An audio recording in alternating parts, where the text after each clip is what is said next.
Look out. Hey, everybody. Welcome back to the Home Recording Made Easy.com podcast. My name is David Vignola. This is episode number 52, and we are going to pick up where we left off last week. This is part 2 of my interview with Josh Estock from Focal USA. We talked about studio monitors, what to consider when choosing studio monitors, how important acoustic treatment is, the size of your room, speaker placement, and many other things. So if you haven't listened to last week's episode 51, go back in the archive and check that out. This is part 2 of my interview with Josh. We're going to touch on subwoofers this time. Wow, subwoofers is a big topic. So sit back, relax, get yourself a cool drink, take some notes. Make sure you stick around to the end of the episode because you're going to get yourself a free gift right here on the Home Recording Made Easy.com podcast.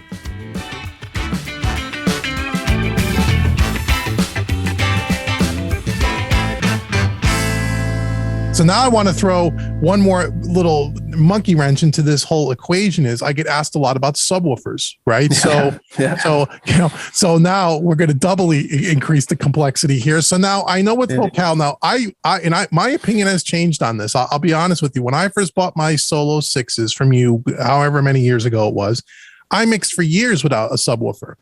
And I mix, I don't really do a lot of, hip hop and that kind of stuff. It's mostly rock, blues, some R&B and stuff, but I always thought the solos were fine. And then over the years, somewhere along the line, I said, I want to try a subwoofer. And I had some companies, not Focal, who sent me some subwoofers, and I'll just say more affordable subwoofers in the sub $600 range. And I think I tried a 10-inch subwoofer by one company, an 8-inch subwoofer by another. And I plugged them into my solos, and I picked a crossover point and stuck the subwoofer physically between the two speakers in the middle, and moved it around and tried. And it always sounded muddy. It always sounded way too boomy. No matter how low I turned it down, it would screw with my head so much that I said, it's not worth it. I can't mix on these now. And I always get rid of them. And then I went back to, I'm not using them. I really don't need them. And then I was talking to the person that took over your spot, Aaron, when you left, and Aaron Smith, we were talking about this topic, and he said, well, let me ask you, what subs did you try? And I told him, and he said, well, did you ever try the Focal sub that's really made for that set of speakers? And I said, well, no, because it's 3 times $1,500 or whatever it is. And he said, not cheap. He goes, but I'm telling you, with subwoofers, this makes a huge difference. There's a way bigger difference between a $400 subwoofer and that subwoofer. And he goes, let me send it to you, try it just so you can compare it. And if you don't like it, just send it back to me, because that's what Sweetwater does. I tried it. What a difference it made. And I love that thing. And I can't imagine mixing without it. That subwoofer is tight. It doesn't sound muddy. And the key with subwoofers is you got to make sure you just don't get, happy and just jack up the low end. Yeah. But when you walk into my room, you wouldn't even know there's a sub. It sounds like all that low end's coming from those solos, and it's not. And what a difference it made.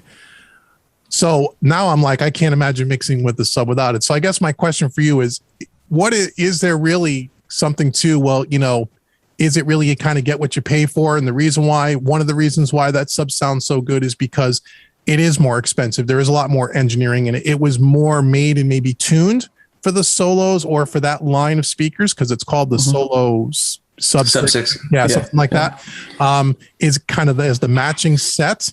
And then we just got through talking about room and acoustic treatment. So at what point do you say, your room is just not big enough for a sub, and how much more of a problem does this become? Now we're talking about the low end, and now you're about to drop an 11-inch subwoofer in the room. What is your opinion on that? So first, what is that? Is there really something to, am I just fooling myself that with those less affordable or less expensive subwoofers that they just didn't sound right to me? And then the Focal, it was instant. There was no messing around. I plugged it in, and it was like, wow, I never had a sub that sounded like that before.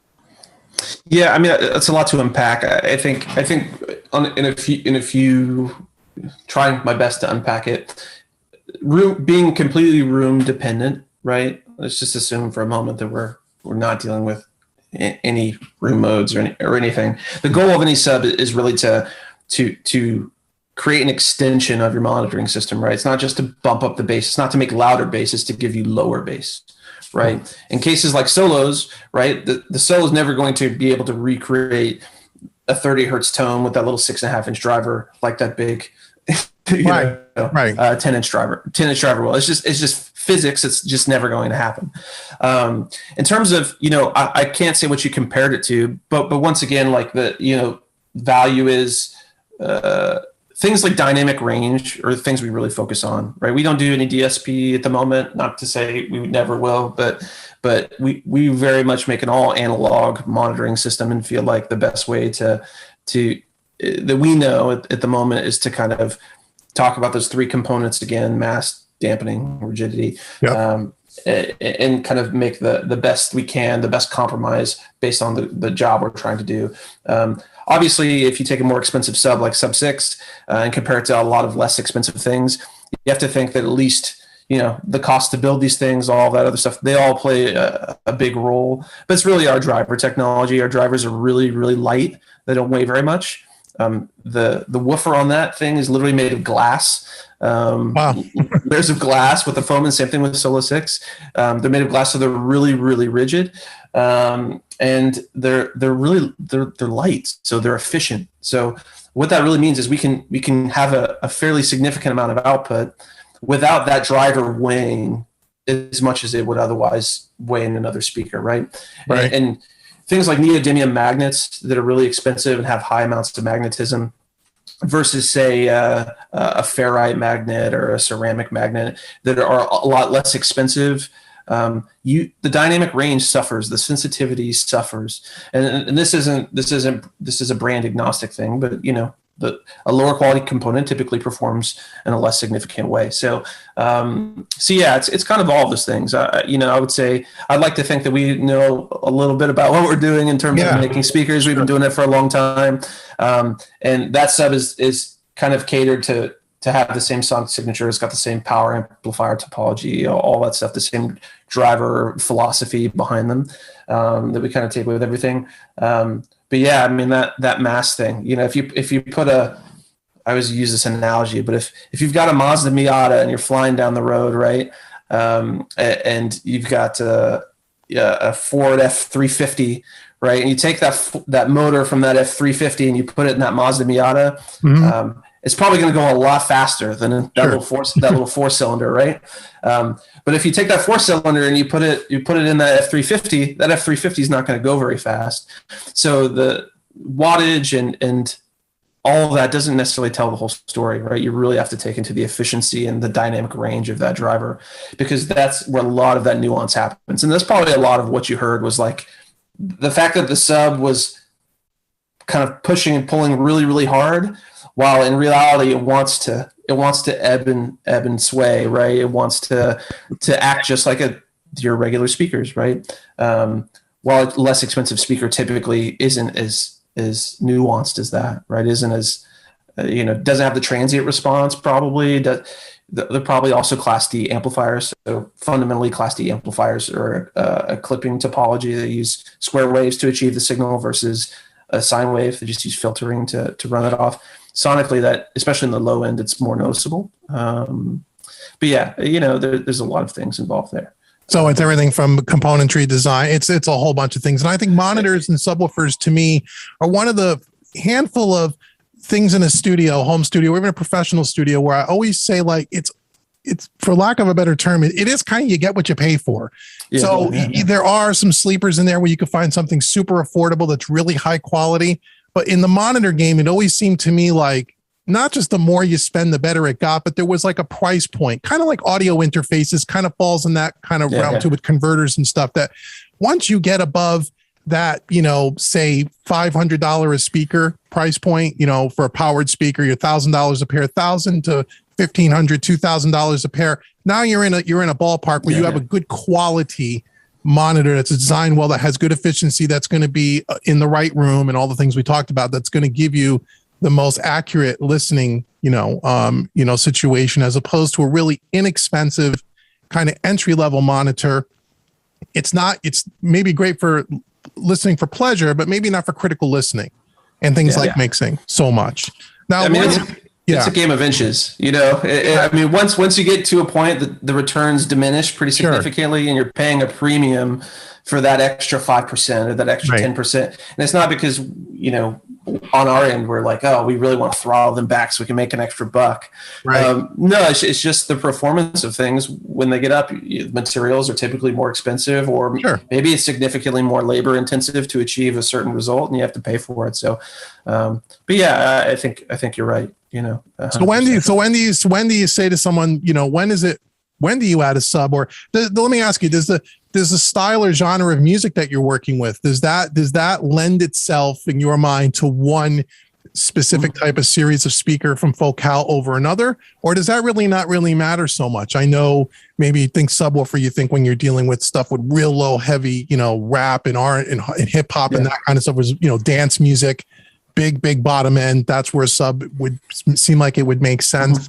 Although, like I said, I mix mostly pop and rock, and I couldn't imagine now going back to mixing without that subwoofer. I don't know. Maybe it's just, it's all. Yeah. I mean, we don't make any product with any genre of music in mind. Our goal is, hey, let's take whatever's coming in and let's reproduce it as accurately as we can going out. Knowing that we have this specialty and this specialty and this specialty, and that's right. And that's how we know how to build speakers, right? It's not room dependent. We have a huge anechoic chamber, all the stuff specifically to make speakers so you don't have to hear your speakers. Like the goal is to hear your music and not your speakers, right? Right. Great tagline, but it's right. the truth. Love it. But what speaker system you require, what you need to hear is very you talk about hip hop, EDM, whatever it may be. I'd be lying if I'd said that hearing that 808 or that bass drop wasn't important for that genre. Even a lot of metal music, there's tons of bass drops and stuff like that. Good point. Yeah. Right. And hearing that the right way is important. Now, I think it's the worst of two evils is a question you have to ask yourself. And this is kind of the sub conversation that plays into this as a whole is okay, what is more important? Me hearing everything 40 down the way I need to hear 40 down? Is 30 to 40 hertz that important? Or would I rather prioritize, hearing everything else in a more accurate fashion, right? Because, we're talking about this 10 by 10 room. In a vast majority of cases, putting a sub in the middle of that room, especially assuming you got little treatment or a modest amount of treatment or no treatment is a bad idea. It's a bad idea, right? Well, if the goal is translation to the outside world. Now, if you're just a guy making beats and that's not as important, right? Or if you're just tracking stuff for your band and you just want to be able to record it and put down demos, and the intent of that is never for that material to see the outside world. Maybe you can take it somewhere else and mix it. Maybe you're going to send it off to somebody who knows what they're doing. Okay, it's not as important. Maybe that trumps hearing that 30 hertz and being able to, the emotion that invokes is more important for that user than it would be a mix engineer. I think you have to determine who you are and where you fall with that argument. But yeah, putting a sub in a small room like that is problematic in a lot of ways. One, just in terms of how your room interacts with the sub, more low energy creates more problems, right? B, physical location of that sub. You mentioned you just threw it between your two speakers. Sometimes in a small room like that, you don't have the ability to move a sub around, right? So sometimes you've got a rack or you've got, a guitar rack or amps or whatever. Sometimes you're not able to physically move that. And most subs only have a phase invert. They don't have variable phase. So now you have a time domain issue, right? That needs to be resolved. So maybe you have to delay the output of your sub, and maybe your monitor controller doesn't have a delay. Right. So you have to drive it from an aux in Pro Tools or PreSonus or whatever. Right. There's a whole multitude of issues. But the positives is if your room is capable and if it is treated in a way that makes sense, it can make your speakers more efficient in terms of how accurate they are to reproduce that stuff. Because once again, that low end energy takes a lot of real estate in terms of the energy of dynamic range and frequency capability that thing has to reproduce. It can make your speakers louder because they're not handling that energy, right? It can extend your system lower. There's a lot of benefits fundamentally, but once again, it's kind of a greater of two evils conversation. I don't think you can copy and paste any solution into any, any square. But I would think that if we're talking about it, the average bedroom, even if it is treated, subs can present a very real problem. Right. There's more things to deal with. So again, I guess some of our takeaways, and again, if you're looking for speakers, first thing is as you said, what's the goal? That's a good, I never thought of it that. What is your goal? Are you just someone who's just recording, just tracking, just making beats? You're not a mixing engineer per se, and you just want to record music and maybe, like you said, you want to crank it up and you want to hear the low ends because you enjoy that or listen to pleasure. Then having a sub and having it bounce all over the room really doesn't matter all that much because it's not about mixed translation. As soon as you start talking about mixed translation, which is probably 60 or 70% of the people who are going to be watching this and listening to this, well, then there's a lot more care that has to go into these decisions, right? What is the goal? What size room do you have? How far away you're going to be sitting away from those speakers? And, maybe what kind of music you typically work on, it could play in it. And also, how loud do you monitor when you mix? And I always talk about the lower you can monitor, for the better, for many reasons. One, as you just said, it's really going to help the low end because you don't have the low end bouncing around as much inside of the room, the lower the overall volume is. Two, your ears aren't going to get as fatigued faster, and you can mix for longer periods of time.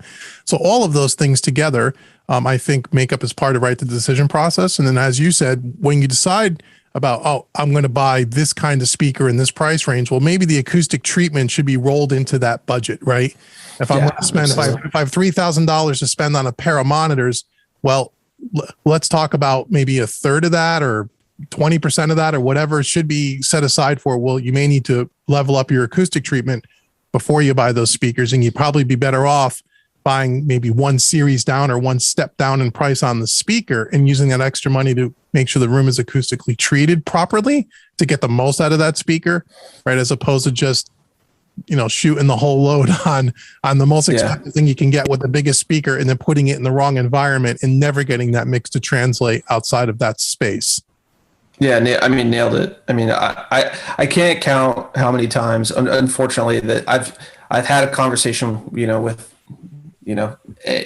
end user A or B or whatever, and he's, hey, I just got a set of Trio 11s. They're these huge speakers that weigh 95 pounds a piece. They go down to 30. They put 118 dB SPL, and they call and say, hey, got these speakers. They're awesome, but like it's just not translating. And it's okay. What's your treatment situation? Oh, I don't have any treatment. Oh my God. Yeah. It's like, man, I think a lot of it's just education, which it's awesome that you're doing this and trying to convey that stuff. Cause it is confusing, if you're a guy who's never taken the physics of audio courses, if you ever did those in college or, basic, understanding audio and how that interacts with the world around us.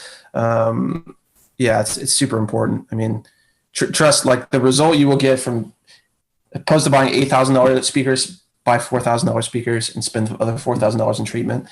Right. The result for your client at the end of the day, and the goal for everyone is, hey, I want to do this as a hobby. Probably you want to do it as a profession, ideally. Right. That's what a lot of people want to get to eventually. Your clients have to be happy, and they're going to be a lot happier at the end of the day if their mixes are translating the way you intended than if you're just rolling around. Right. And even if you're not mixing for clients, but you're mixing your own personal music, if you're going to put that music out into the world on Spotify or wherever, you want it to translate, right? You don't want you want it to sound the best it can possibly sound. And a lot of that has to do with your engineering skills, and your recording skills is all, part of this. But what I tell people is your monitoring system is the most important thing in the room, because every single decision you make with an EQ and a compressor and a reverb and a delay has to do with what you hear coming out of those speakers, or if you're mixing on headphones. And if you're not getting an accurate representation of what's really there, it doesn't matter really how good your engineering skills are, because you're always going to have looking for that way to compensate for what you can't hear accurately inside of the space. So to me, that is huge. So if I think everyone, no matter who's, if you're a professional, you want to be a professional, if you want the mix to sound its best and you're going to do the work, then you have to account for all of these little things. It's not just buy the most expensive speaker you can get your hands on and do that. And also now we talk about the trios too. Some of the other, I know they're the more expensive models, but it's also too, there's some features inside of those speakers that are different from some of the lower price speakers, such as I know you have on the trios, you have this thing called focus mode, right? We have this, Either you have the 11-inch woofer or the 8-inch woofer, and essentially focus mode does what? It turns off the woofers, so now you're listening to a two-way speaker instead of a three-way speaker. So is it kind of like having two sets of monitors in your room all built into one? So yeah, that's kind of the idea. And I wouldn't say sonically that it's so drastic. There's no DSP in the box that's managing any of that. Or we're effectively, so inside of the Trio series, they're actually two different cabinets. So they're isolated, that low end woofer, whether it's the big one or the 8 or the 11. So it's like a box in a box kind of a thing? It's a box in a box kind of thing. Okay. Yeah. So there's no interaction between the mid and the tweeter and the low frequency woofers. So it effectively turns that woofer off and then changes the crossover point on the mid-range driver. So the mid-range driver is handling more than it would be in three-way mode. Mm-hmm. And also brings the high frequency crossover down to 20K versus 40K. So it kind of gives you more of a two-way experience, but it's really, really useful, especially when like everybody's, in the situation where they're trying to get that vocal to sit in a way that feels good, but you're on a speaker where you've got all this low end stuff. You can't really hear what's going on. So just pushing that button and it really kind of gives you that, I don't want to say more of a conventional experience like everybody would hear, but you don't have that low extension you would otherwise have. So you can really get that low, mid, and a vocal to sit in a way where it's not conflicting with the bass guitar or it's not conflicting with the top of the kick drum. It just allows you to kind of massage things into place. It's just like a perspective switch. That's kind of just what I've been calling it. It's just like, okay, let's focus in on the mid-range. The money is typically in the mid-range. That's right. If your mid-range and your mix sucks, you're probably screwed. Right. Just allows you to hone in on that and kind of gain perspective on what you're doing. And it's just a really useful, handy tool. We didn't have to compromise on DSP or anything like that to implement the feature in the speaker. So it's kind of like having a set of Avitones. Like a lot of people have those little mix cubes, and that's to get that perspective. You don't want to hear any low ends or very little.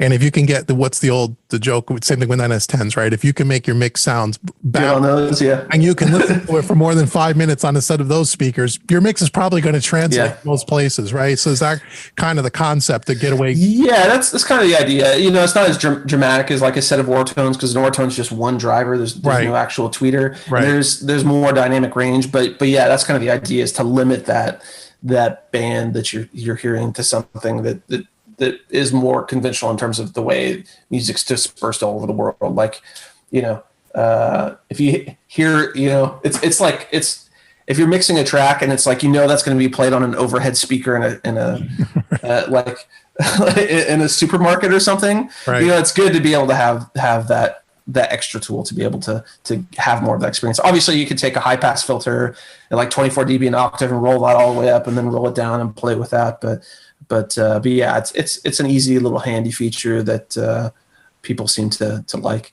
So on those trios now, with the bigger woofers in the box inside of the box kind of design, which is different from the other series where they're all in the same box, is there a real need for a subwoofer on those trios? Or I guess maybe is that situation dependent, or is kind of the thing, well, if you have an 11-inch or even the 8-inch with the box inside of a box kind of acting like a subwoofer, for lack of a better word, and they have all the built-in crossovers, does that also, from a budgetary standpoint, does that kind of negate where maybe you really don't need the sub as well, so you can just focus your budget on getting something like those kinds of speakers, and now you don't need a sub, which is that extra, as we talked about earlier, sub placement and some of those other things kind of go away if it's all in the two speakers? Yes? Once again, it's situation dependent, but the one thing it does remove is the time domain and the phase domain of the speaker, right? Everybody's always talking about having, you want your drivers to be as close to the same plane, as coincident as they potentially can be. So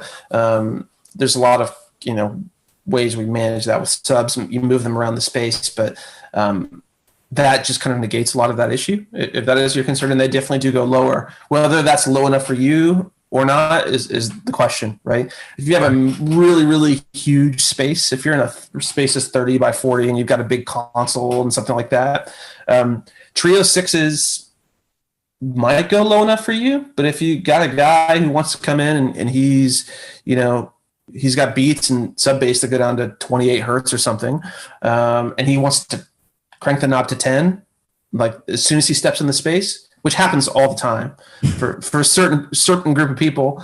You still should totally consider a sub. In the case of the 11s, there's not a lot of cases where I see people using 11s with subs, just to be totally transparent, because they go down to 30 on their own. Right. And that's within plus or minus 1 dB too. So they even go below 30. Not as much of an argument to be made for 11 versus 6. But once again, I think if you're doing blues or rock or like indie or whatever, classical, and you're in an average size space or slightly larger than average size space, I think the Trio 6 is just fine. I mean, I use Trio 6 in my studio, which is my dimensions are 14 by 21 ish, and Trio 6 are more than enough for right. me. So that's what you recommended for me based on my, which is not too much different from your space. And you said, don't go to the 11s. The room is probably not, you don't really need that. That's probably 6s is probably, if you're going to go Trio, that might be the right size speaker for that space. Yeah. Yeah, totally. You know, and the 11's more of a midfield. Like really, you need to at least be 6 feet away. Oh yeah, can we define? Oh, and then I'll let you out of here. But that's really sure. Keyword. What is the difference? Because people ask me this all the time. I'd love to hear your answer. What is the difference between a near field and a midfield? And because you hear those two terms, most people are probably shopping for near fields. But what's the difference between a near and a midfield? Well, what's the definition? That's kind of in the eye of the beholder to a certain extent. But we kind of consider anything a midfield that intends to operate anything beyond 6 feet, or if you're in Europe, 2 meters ish away, right? Anything closer than that, we kind of consider a midfield. Now, there's a lot of speakers that kind of bridge that gap in a way that from us and others, but like the effective listening distance at a minimum of a Trio 11 is like 5.5 feet at a minimum. From where you're sitting, distance from the speakers. Correct, minimum. Because what happens if you think of it like a PA speaker and how a PA speaker throws, if you ever go to a live show, well, we haven't had those in a while, but if you have gone to a live show in your life and you've seen line arrays and how they have them tilted and skewed to project the sound into certain areas, it's kind of the same thing with a speaker, right? You want that frequency response to be linear as the closer you get to the speaker and the furthest away you get from the speaker, but it's not. Once you get to a certain driver size and a certain size of box, you have to physically move your body away from that speaker, or you won't be able to experience them all in a linear fashion. So, so the Trio 6 we definitely consider a midfield. You know, you can really use those within an arm's length and still have maybe a little bit more than arm's length and still have that realistic experience. But 6 meters is kind of where not 6 meters, 6 feet, 2 meters. Excuse me. On that 11 and on the Trio series, you want to be about 6 feet away. Yeah, I mean the Trio 6 is you can be closer, right? That's definitely more of a near field speaker. You can put it in a near to midfield application, but I mean the Trio 11s are definitely a midfield and something I wouldn't recommend using any closer than 5.5 feet away. Right. Okay. Well, that's a ton of information. So for everyone that's kind of listening, if you're in the market for speakers, if you're watching this on YouTube, all the links for everything we talked about, the description box below to go to Sweetwater, both of our favorite places. They carry all the Focal speakers. And you can always go back and re-listen to this if you want to get more of a feel, or you can always send me an email, leave a comment below, and one of us will be checking comments from time to time and see if we can point you in the right direction. But I think if you take some of the things that we talked about today and keep that in mind when you're shopping for speakers, and this is why I tell everyone go to Sweetwater too, not just because they give me a t-shirt, but because even when Josh was there, you have sales engineers that really understand this stuff. And everything that we talked about today, every one of the sales engineers at Sweetwater could probably talk you through 99% of everything that we just talked about today to help put you in the right speaker based on your budget in your room. And they're going to ask you all these kinds of questions to make sure that whatever you get into your space is going to be appropriate for what you're trying to do. And if for some reason, and one of the bad things about speakers, and we've talked about this before, one of the difficulties about us doing a YouTube video on Focal speakers and being able to, convey what we're hearing in the room over YouTube is very, very difficult. But when you're using monitors, going to a big box store and listening to them there, it doesn't really do them justice because of everything we just talked about. It's your environment, right? So you got to get the speaker in your environment.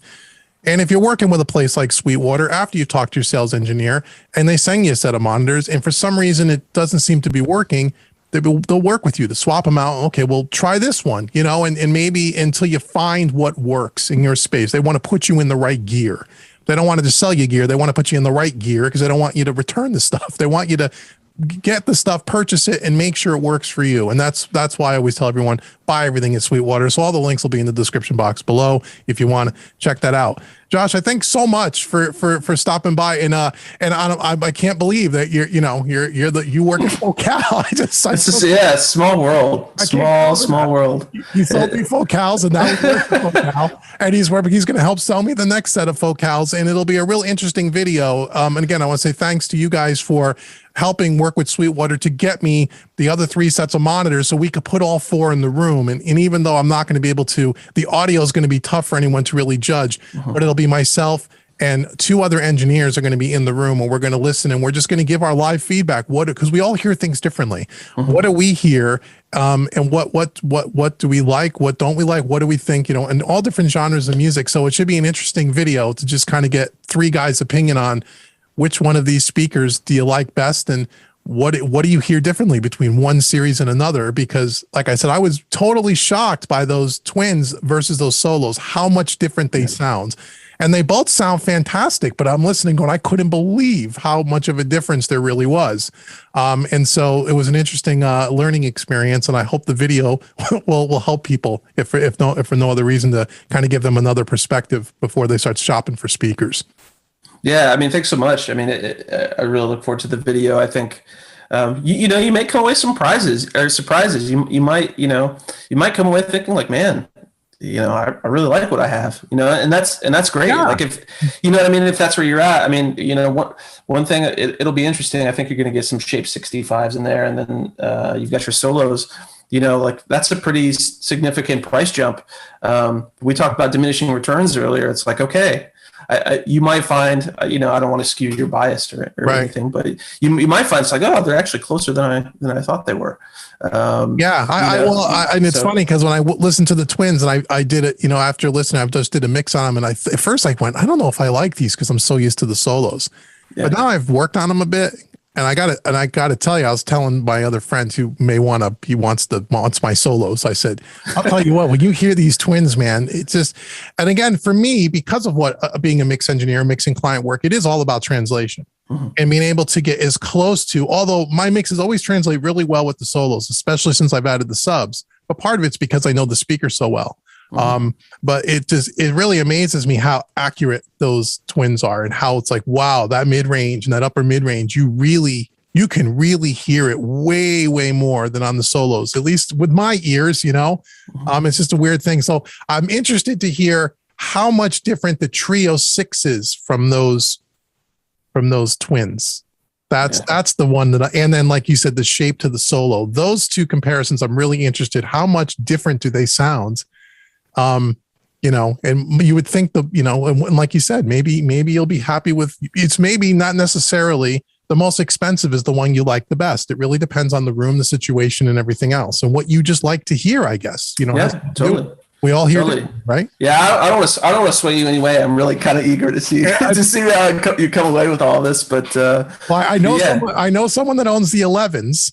Yeah. And they said to me, dude, don't even listen to them because you're not going to leave the room without buying them. He says, you don't even want to listen to the 11s. That's what he said to me. He said, and I said, well, that's a little bit beyond my budget, the 11s. But he said, don't even listen to them, because if you listen to them, you're going to figure out a way to buy them, because he says, in his opinion, he goes, it's the most unbelievable speaker he's ever listened to. And the one thing he told me about those speakers as well is that he said the sweet spot on those is enormous, which again, we talked a little bit about the triangle earlier, and that if you're sitting in the right optimum space, that's where you're hearing most accurately. But if you move one side to the other, or if you're working in a hybrid setup and you roll your chair over to a rack and now you're out of the sweet spot, well, you're not really hearing as accurately anymore if the sweet spot is small. He was saying on those Trio 11s, he says, I can almost be anywhere in the room and it sounds exactly the same. Now, again, he has a professional control room. It's professionally treated and all the things we talked about. but he said that's the most unbelievable speaker he's ever heard. And he said he shot him out against Barefoots and things that were not twice the money, but more expensive. Yeah. And he said those Focals are something else. He said, there's something else. Yeah, if you've got a room that can handle it. He's got a big room. Yeah. They're I would say out of all the speakers we make, if you have a room that's that large enough to accommodate them, it's in terms of the value that you're getting for the money, it's definitely up there. Trio 6 is up there too. But yeah, well, that's a good thing. My room's not big enough for the 11s. It would be too small based on what we talked about. So now I'm like, okay, they're just too big for the room. But the Trio 6s might be something we'll have to see. I think the 6s might be up your alley, but we'll see. We'll see. It'll be an interesting video. So everyone, you may come out of this and just all you have is like Alpha 50s. That's it. You never know. And then little Alpha 50s, and that's your whole. And that's totally fine as well. I could go for that. I'll make some money on the project. I'll sell the solos and get the Alpha. Hey, who knows? So everybody, thank you so much, Josh. Everyone, make sure you like, share, subscribe. Stay tuned to the channel. If you're not subscribed already, make sure you are, and make sure you hit the notification bell if you're listening to this on YouTube, because that video is going to be coming soon, probably over the next month or so. Once we get all the speakers and we have time to work with them, we're going to shoot that video, and then you guys will see what we really think. And you can use this as kind of a reference to, talk about all the technical information that we talked about. Josh, I really do appreciate your time. Thank you so much for all your help. And thanks, Cal, for making a great product. And I really am looking forward to comparing them all. And I'll share the results with you for sure. Sounds good, man. All right. Thanks so much. Anytime. Good seeing you. Yep. Well, there you have it, our full interview with Josh Estock from Focal USA. I hope you guys enjoyed this episode, and I hope you guys learned something. So between these last 2 weeks with Josh and the episode I did a few weeks back about talking about the same topic, you guys have all the information you need for when you are setting up monitors in your home studio to get the best results. And again, whether you use Focal or another brand, it doesn't really matter. All those principles are the same, but I highly recommend you check out Focal just because they do make a great product. And as we talked about last week in part 1, there's really 3 different series of speakers that they make, and they make stuff subpar $1,000 a pair. And for less than $1,000 a pair, you could get yourself an awesome set of near-field speakers by Focal, and you may want to check it out. They're called the Shape Series. Coming up not too long from now, we're going to be doing a video on the YouTube channel where we actually compare the 4 sets of speakers, as we said in last week's episode. And it'll be really interesting to hear the difference between the Shape Series, the Solo Series, and then the Trio Series. And they really, climb in price and they climb in features. And you heard about all of that this week and last week. And that'll be an interesting test. So anyway, I hope this was helpful to you in some way. Let me know in the show notes or in the comments below, depending on where you are listening to this podcast. Now, as I said, you stuck around to the end of the episode. I really do appreciate it. And again, if this is your first time here, I want you to go to homerecordingmadeeasy.com, and I want you to check out the free mixing course that I have on the website. It's worth $100. It's my gift to you just for visiting homerecordingmadeeasy.com. And if you take that training and you dig my style of teaching and you would like to check out one of my paid training courses, I want to give you a coupon code so you could get a hefty discount. I want to give you a 30% discount. If you use the coupon code podcast30 at checkout, that's right, podcast30, it'll take 30% off any training course on my website. All the information will be in the show notes or the description box below.